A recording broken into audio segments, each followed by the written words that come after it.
catch up in the body, so it needs a release. Yeah.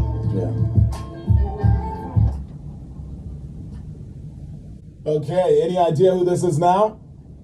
Yeah, if you know, you know. If you know, you know. Morale featuring Zola Amaya right here on Star 919. Nate, you were telling me the story behind the song, the concept. Can we just delve into that before we give you an official introduction? Yeah, but the story behind the song is a friend of mine hit me up on Facebook, a DM, and he said, yo, I'm your fan, but your greatest fan is actually my girlfriend. Oh. And my girlfriend right now, she's currently in a coma. And all I ask for you to do is send a voice note or something saying she must get better. So when she wakes up, I give her the voice note. Okay. So I was like, okay, I can do something better than that. You know? Yeah. Tell me more about her. Yes. Then he told me everything about her, how he loves her. Then I said, you know what? Just hold on. Let me work out something. Maybe I might come up with something. Then I hit up Zola and I said, Zola, we've been trying to work together. I've got this beat that could be the canvas for this concept that I have, and it's real. And I explained the story. You are used to helping people that I need. Remember, he was doing Zola 7. Yes. So I want us to turn that into a song, but I'm going through that with a guy that hit me up on DM. So let's turn it into a song. I'm going to tell the story. You just handle the chorus. So I'm going to tell this guy's story. And this guy, that's what the song is about. He hits me up, tells me about how he loves this girl. And the girl's name is Ayama, which means amazing. And I explain it in the song and stuff. Then I reply to my fan on the last verse. So I tell the story about how he loves the girl and what the girl is going through. She had anemia and diabetes. That's what caused her to to fall into a coma. Then she woke up and heard the song and she hit me up. But unfortunately, 2 years later, the same thing happened and she passed away. Oh no, man. Yeah. Well, look, thank you for doing what you did, man. But she still lives on because the song is there, and I named my daughter after Ayama. Wow. No, that's super. Now, you still in contact with her boyfriend at the time, by any chance? I used to be, like, for 10 years, we were talking. Then he would just go away. Then he'd hit me up all of a sudden. I haven't spoken to him in years now. Now, look, what you did is to be commended, man. Thank you so much. For real. All right, so perhaps you've gathered who we're speaking to. His mom, family, referred to him as Amapaino. We got to know him initially as Morale. Now we have come to know him as Mino Black. That is your co-star today on 9 to 12, starring you and Z. There's a lot going on in this man's life, so therefore there is a lot to discuss. Without further ado, let's get right into it. So, Mino, the last time anyone or most people may have seen or heard you was as Morale, as the person who performed the tune we just enjoyed and heard the story of right now, a name firmly established in South African hip-hop. And then in 2014, you somewhat step out of the hip-hop limelight to an extent, all right? You step out of it only to re-emerge now as Mino Black. Mino Black, You love hip-hop. I know that for sure, right? I look at you and I still see hip-hop right now. Why distance yourself from it, at least publicly, let's say? I would say I'm not really distancing myself from hip-hop. Okay. I just chose to love music. I've loved music. I got into hip-hop because of music. I mean, my dad would make me listen to Soul to Soul, Brenda Fassi. You know, like I was very musical in terms of when I was coming up. You know, so I loved music, and I think I could identify with hip hop when I was like in primary, high school, because it spoke to me. Yes, you know what I'm saying, and I got into the culture of hip hop.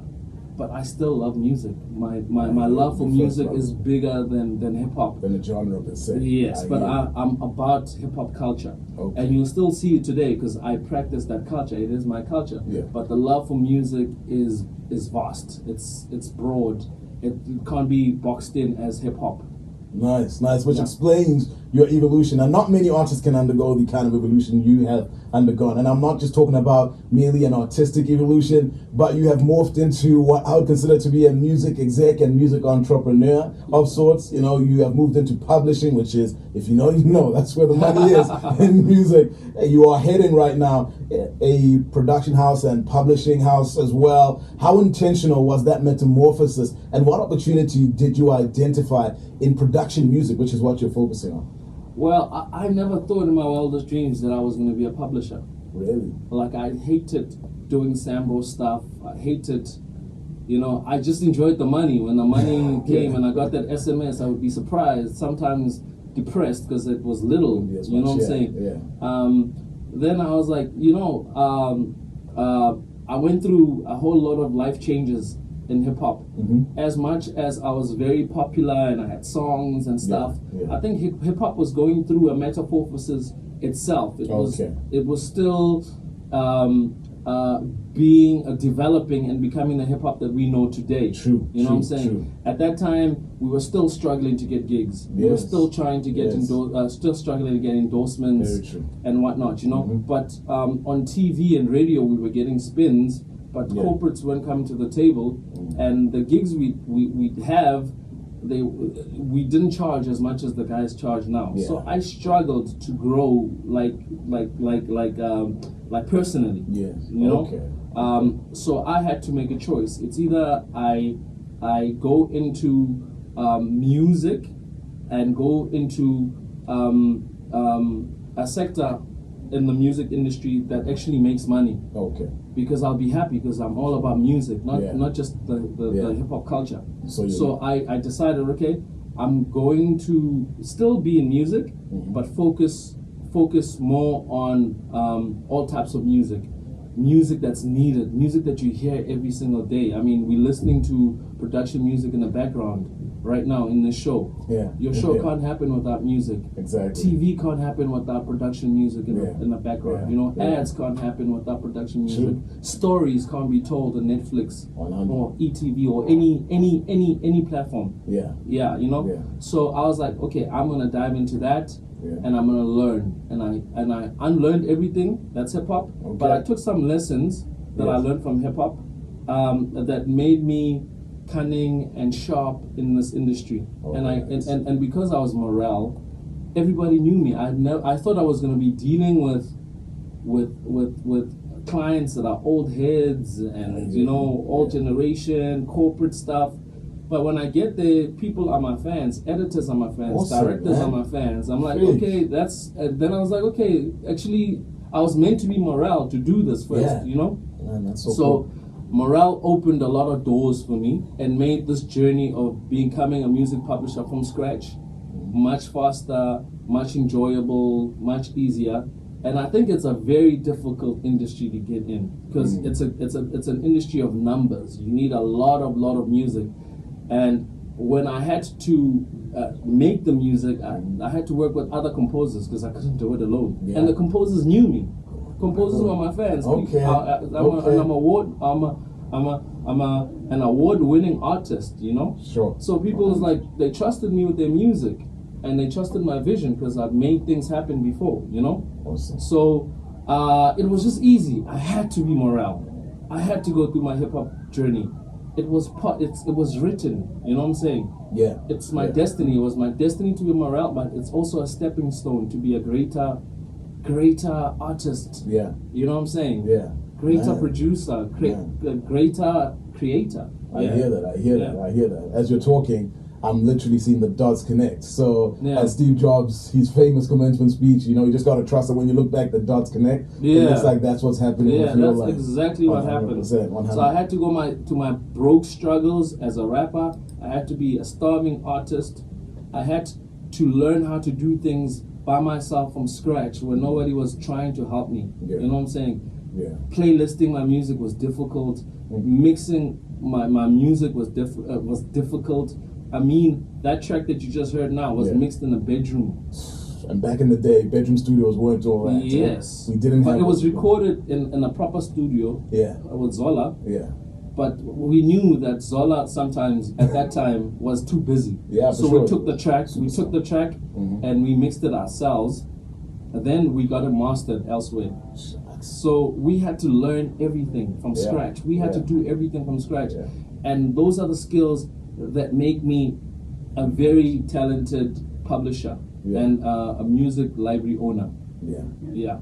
Gosh, now that's awesome. And we're talking about a music library with over 15,000 tracks. Yeah. You know, this is crazy. So having established a production and publishing house, you gain clientele such as the likes of SABC, ETV, Netflix, ad agencies, record labels, and other production companies. And as I've mentioned, boasting a library of more than 15,000 tracks. You therefore, I think it was coming. It was coming at one point or another. You had to at some point pay serious attention to the Amapiano genre after you had ETV and SABC request your publishing company, by the way, Mino Music Publishing, to provide them with some Amapiano music for their productions, which led to the signing of Jazz Disciples on a publishing deal, as well as production music deal, 2 production albums, correct? That you signed them for.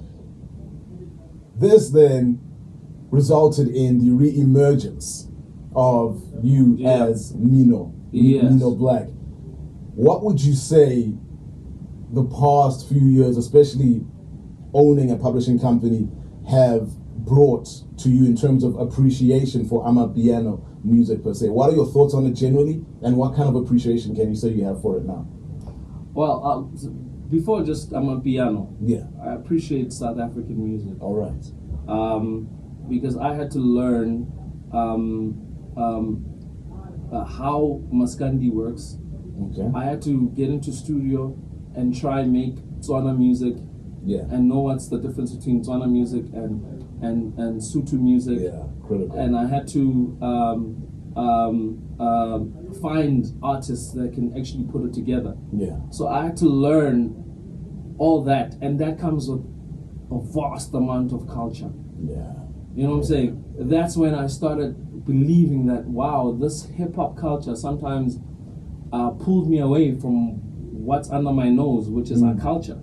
So I started like loving and investigating and researching our culture. And our music is our culture. That's why I love Amapiano so much, because it's 100% South African. Yes. It has all the elements of what we love, which is Kwaito, which is house, which is Afropop, and now it's starting to sound like Asi rap. All the rappers are getting there and flowing. You know what I'm saying? So it's beautiful. It's beautiful, and it can make you dance, and that's what I love about Amapiano. Okay. So I love Amapiano because it's 100% local. I like the fact that when you go back like 10 years back or 15 years back or 20 years back, you can see that it was meant to come to the point of Mapiano. It's like a metamorphosis. All those things came. It was leading up to this. And the old heads, they're gonna say, oh, it's gonna die, it's not gonna be there. But it's a mixture of what we've gone through for the last 24 years, 27 years. You know what I'm saying? And we're not gonna lead it, not me. I'm old. I hear you. You know what I'm saying? I'm not old, but you know, the new guys are gonna lead it, new faces, and that's what's beautiful about this thing.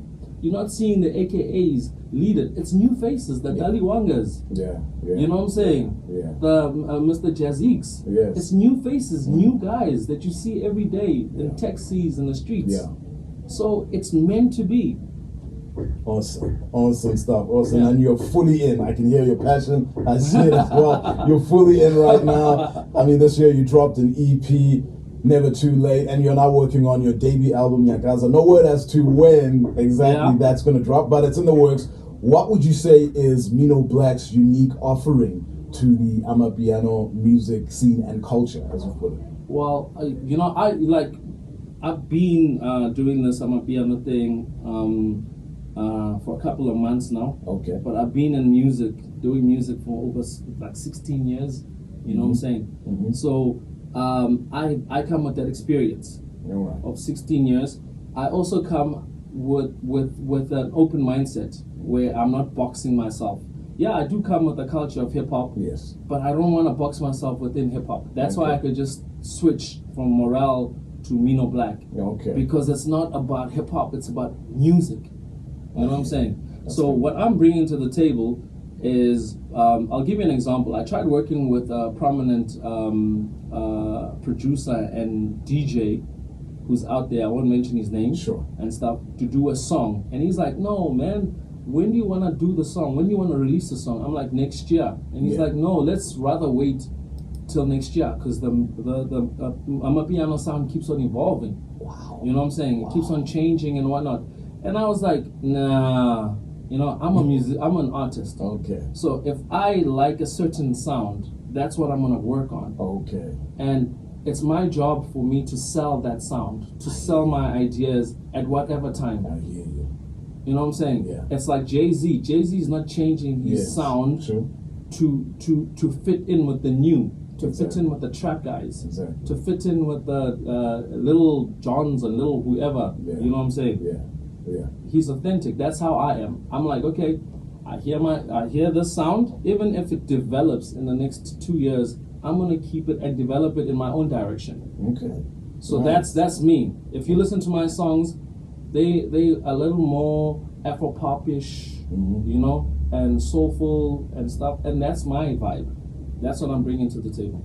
Nice. I really like that. I really like the sound of that. In fact, let's go ahead and listen to your vibe. Let's listen to what you're bringing to the table. This is one of your singles that you dropped earlier, Ayo Babon, featuring someone who I want to chat a little bit about, Tato TT. Tato, he's a star, man. Yo, dude is a star. Yo, very interesting. Have a listen for yourself. Here it is on Star 919. Thanks. Nice. Great. Yeah, I never thought I would flow like this. It's been a long time. It's been great. Yeah. I tripped up somewhere there, but anyway, I came back. Let's have a look here. I didn't even know. Pardon? I didn't even catch it. Really? Okay, nah, it's cool. I guess it's the way it is. I guess it's like if you're a rapper yourself, maybe at a performance, you want to deliver a line a certain way. Yeah. I always, like that. Yeah, people don't know. But the audience, like, whatever, bro. Or you forget a line. Yeah.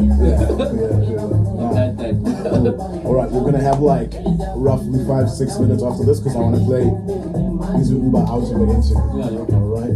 So yeah, still we're gonna stick to the same questions, but of course we'll just have to try to be brief and chicken. But it's going really well.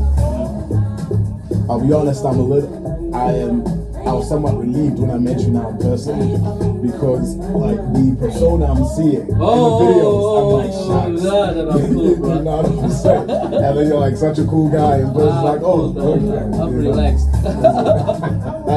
I don't let fame in this industry get to me because it did one time. Oh, did it? Yeah. Okay. Interesting. And what brought you out of it? Like, how did you find your the lifestyle? I lost all my friends because they were all the same. What do you mean? They were just there for the money? We were all using each other. So it sounds like you eventually had to kind of rebuild your life. Yeah, I rebuilt my life. Yeah. I crashed. Then that's when life started happening. Then I crashed again in a motorbike accident. Then I was like, fuck it. Oh my gosh. Yeah. And how serious was that? Yeah, I've got a metal rod in my leg. I can't even dance to the Amapiano. For real? I can dance, but not like I used to. You're limited. My goodness. Yeah. Wow.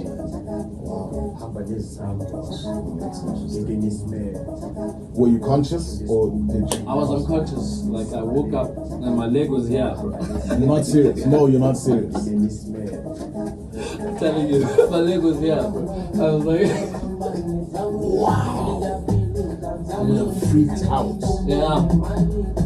Because like I would think it's like you'll die. It's being cut off. That's what I would think. I think I've lost my leg. Was like like it flipped this way, then it broke. Like my thigh broke it, and I saw my leg. Yeah. So that's like this. Yeah, I was like that. My goodness. So you woke up at the scene of the accident? I was on the college, you know, college drive, under the bridge there. Close to the bridge there. Yeah, by as you turn onto the highway. Yeah, there, just under the bridge. So cars were coming. I was on while you were down. Yeah. Why are they still?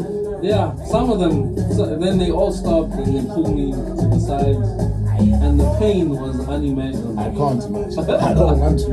I was crying like no one's business. Man. Do you remember how the accident happened? I was coming from gym. Then the light was green for me. But some guy came in going to the highway. Oh, shit. Yeah. How you everyone? This is Mino Black on Star 919.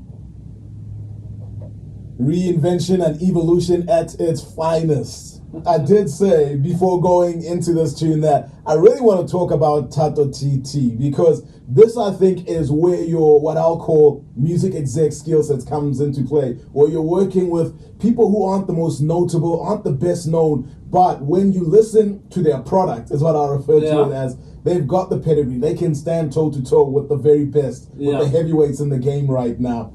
How did you find him, and what exactly goes into your collaborative decision-making process? What informs that? Is there criteria? I don't know. Well, with Tato TT, I found him through a friend who's also an Amapiano artist. Okay. Ernesto, I've heard of him, yes. He's also in that song. All right. You know? So I hit up Ernesto and I said, okay, let's get into studio, because I saw them do a video of them singing, on WhatsApp and stuff. And I'm like, okay, let's work, because I want to start producing and working on an EP, which is the EP that I just dropped. Never Too Late, Yeah, Never Too Late. And they're like, yeah, cool. And we met up. Then I told them what my vision is, what I want to do. Then that's when the song came about. Oh, wow. You know? Wow. Yeah. Freaking awesome. So when you look for someone to collaborate with, is there a criteria perhaps that you look for? Because I guess being who you are, you'd be tempted to go straight to the big names, the established names, but you've gone with these guys. Why them over someone who you know is going to bump your numbers up immediately, etc.? Yeah, that's what I'm actually going through right now. I'm going through the struggles of going with someone that's unknown. Yeah. And because I've gone through this before, I was unknown at some point, you know? So for me, it's like, I know the struggles and whatnot, but I'm investing a lot in this, and it will catch up. I don't want to blow up overnight, then I can't redo it or remake it again, because it was just a fluke. I must master what I do, you know, so it's not a fluke. When I do something, I can do it and redo it anytime, you know what I'm saying? So I wanted to do it with this guy. It's like a younger morale, basically, and I'm just making his journey shorter, and he doesn't have to struggle like I struggled. Man, that's awesome. You know? That's awesome. Yeah, and what I like about him, he's got the talent, he's got the confidence, and he's got the vision. Like I can share an idea, and he could stretch it. He can run with it. Yeah, he can stretch it and turn it into something fresh or even better. You know, he's very talented. Nice. Tato TT, you're the man, you're the star, bro. That he is for sure. That he is. We only play stars on Star. Hello. All right. And then can you just talk us through the process a little bit, the actual creative process as you're creating a song? We're in the studio with you and Tato. How exactly does Mino Black work? Well, as I said, I did take a little bit of the hip hop culture, how I operated as a hip hop artist. Yeah. So what I used to do as a hip hop artist is that I would first find a composer. Yeah. To compose a beat or whatnot. Yeah. You know. Then once I find the beat that speaks to me, then I come up with the concept of the track. Then I actually, because there's a difference. People don't understand. They confuse being a composer with being a producer. True. You know what I'm saying? Sometimes the two can be one thing. Someone can make an instrumental and produce a song. Yeah. So some people can just compose an instrumental, but they can't produce a track. You can leave them in studio and say, okay, I can give you Tato TT. but Tato Titi is not gonna say anything. You must tell him what to say. Direct everything. And still, the song, it won't be a hit, or it won't be a proper song. Yeah. So a producer comes in there and makes the song happen, then makes the song happen outside of the studio. That's what I do. I used to compose a lot, but I don't have the time anymore. Like I want to sit with someone that has a skeleton of a track, then I add onto it. Okay. Then I'll add like bass or whatever. I change the bass, add that. That's how I normally work. Okay. But there's I also do start a track from scratch with nothing, with no beat. We get there and I sing the melody. Like most of the songs, like for instance, this song, the Uber song. Yes. Busy Uber. I came up with the concept. Like I wanted to do something for Uber. Yeah. But I just didn't find the instrumental to do it. All right. You know what I'm saying? So I wanted to get into studio to do it, but I didn't have time. Then I was going through my library stuff, like the library submissions. You know what I'm saying? I'm like, wow, this beat from one of my composers. I'm like, nah, this is where I can kill this Uber track. Okay. So I got the guy. They've never met in their life. Tato Titi has never met these guys. We got there, I introduced them. I said, guys, we've got an hour to do this. This is what we're gonna do. This is the chorus, and this is how you're gonna lay out the song. Then we dismantled everything, how he composed the track. We recomposed it right there in 30 minutes. Wow. And Tato was practicing the lines that I said he must write. I mean that I said he must say. Because I'm not fluent in Zulu. I hear you. You know, I wanted to sing those lines. I'm like, nah, Tato will sing them, you know? Tato did it, and I said, you know, I'm not even going to get on the song anymore, because I wanted to get on the song. I hear you. I'm like, you know, it sounds good. He sounds too good alone. Exactly. So let's make it his track. Then I said, you know what, Tato, the empty spaces, fill them with what you want to say, like rhythmically, but you need to put yourself in a place where you are in a chisanyama. You with this girl, and you're courting her and stuff, you're buying her drinks and whatnot, and everything's fun. The mood is perfect. It's summertime, baby. You know what I'm saying? You are drinking, taking shots, you're having a time of your life. But when you look at the time, it's late and you are pretty tipsy. You know what I'm saying? Now you want to get home, and what do? Now you're not gonna drive home. You're gonna call the Uber. Exactly. Call an Uber. And that's what the song is about. Call an Uber so you can get home safe. Nice. You know what I'm saying? Nice. So I painted that picture and I said, say it the way that you would say it if you are in that situation. And then that's when he came up with the verses. He wrote the verses, I wrote the chorus. Wow. And I arranged the beat. I took out some stuff. I'm like, this is like, it sounds too deep house like that. It sounds like deep house. Like, let's take out this element, let's take out this, let's add that, and that's how it became the song. Wow. Which is a ticking time bomb. It's just a matter of time before this one blows up, honestly. And it's interesting how you described it being set at a scene of a Shisanyama, because I was hearing something along those lines, Shisanyama or lounge vibes on this tune. And where can we perhaps have ourselves a Bizu Uber experience live anytime soon? Is there any place? Well, we're busy shooting the music video. Okay. Once the music video is done, we'll probably launch it at the balcony. All right. It's gonna be next month. Okay. The balcony where we're gonna perform all the tracks, and we've got a live performance of Tato Titi and the other artists that I've worked with. It's on YouTube. All right. I think you've checked it out. Sick. Just go to my YouTube. It's Mino Black _ZA. Yeah. Just Mino Black. Yeah. Just look for Mino Black. You'll see the performance, and you can get that live performance in the near future, like I just said right now. Yeah. Awesome. So let's have a listen to this number. Anything else you want to say just before we get into it? Well, bro. You gotta keep on loving South African music, support South African artists. You know, you gotta love guys like myself that transform and metamorphosize because of the music industry and loving the industry, I'm here for life. You know what I'm saying? Yeah. And when it's time, it's time. Sometimes you need to play in the background to push people in the foreground, younger generation, the youth. Yeah, that's what I want to say. And holla at me, Mino Black, baby.